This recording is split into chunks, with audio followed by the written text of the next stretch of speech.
Somebody agrees with me. So, sorry, there's 1, 2, 3, 4, 5 questions, not 4.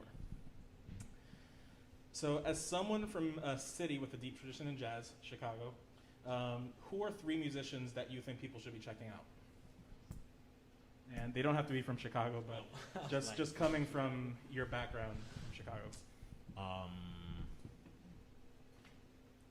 3 musicians who you should check out.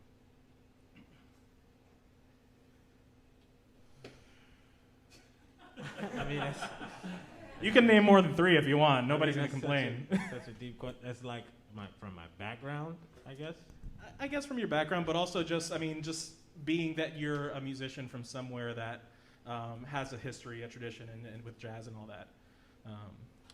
Not sure if that should make a difference or not.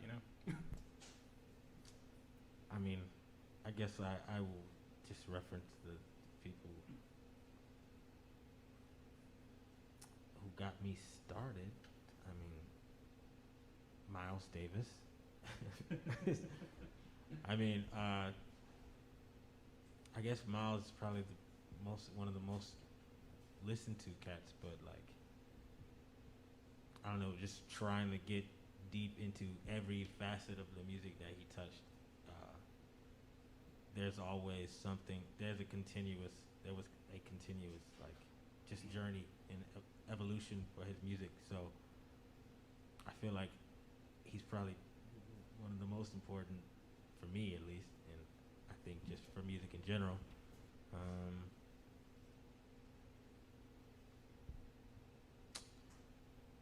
John Coltrane,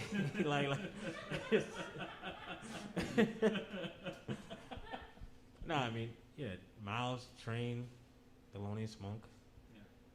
Like, I guess when I got started, they stood out to me the most because of how unique they were and how specific their own voices were as band leaders, as composers, and as improvisers. So that's what always stuck out to me was their uniqueness in their entire beings, who they were. As a bonus, I'll ask maybe if you want to name like 3 contemporaries. So I have a feeling that's what the person was looking for. Okay, that's what I'm like. Personally, I can only speak for myself. Personally, Ambrose Akinmusiri, he's just,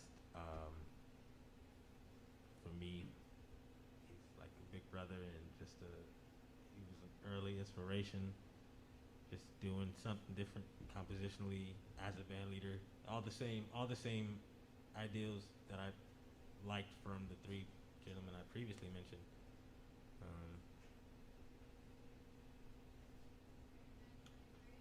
Another I mean, I feel like Wayne Shorter is still contemporary. So he's alive.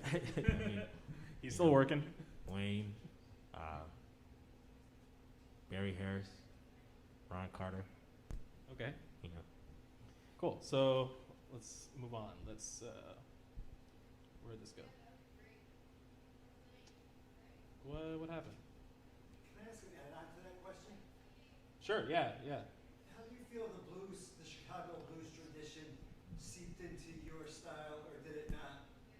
So I'll just re-ask the question so people. So how does the blues tradition seep in Chicago?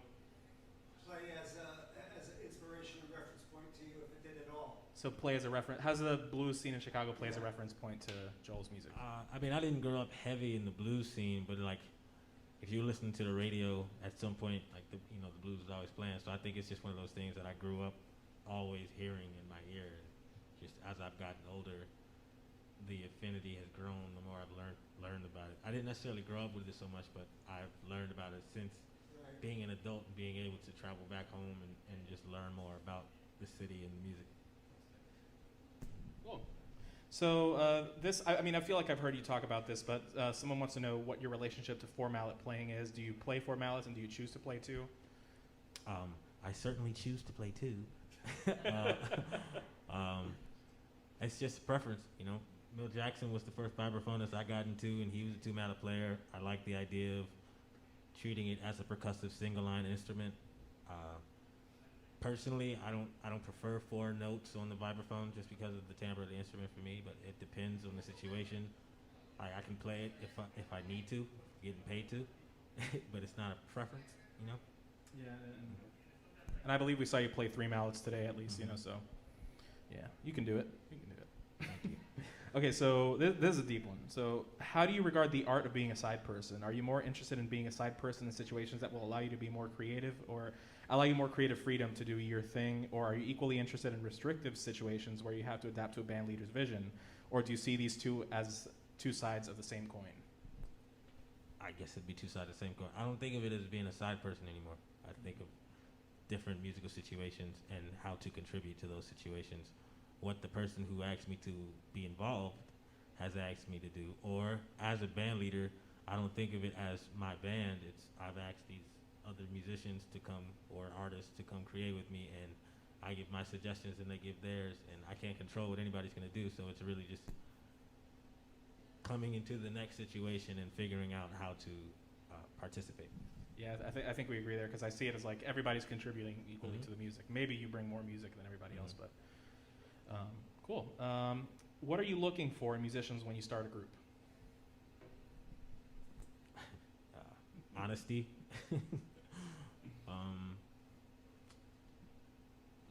You know, just a willingness to be open and like sincere, you know, and actual honesty, focus, communication. You know, like I don't look for so much musical things anymore as the type of people they are, because you're really hiring people, not just an instrument.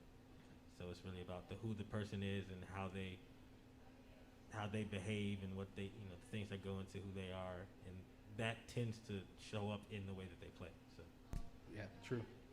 And last one, are you more inspired to write music based on life experience or on musical ideas? both. I mean, all musical ideas are life experiences. So, you know, it's whatever happens in life.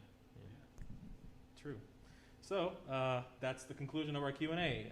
If you guys want to check out more Joel Ross, you can get his new record, Who Are You, out on Blue Note Records.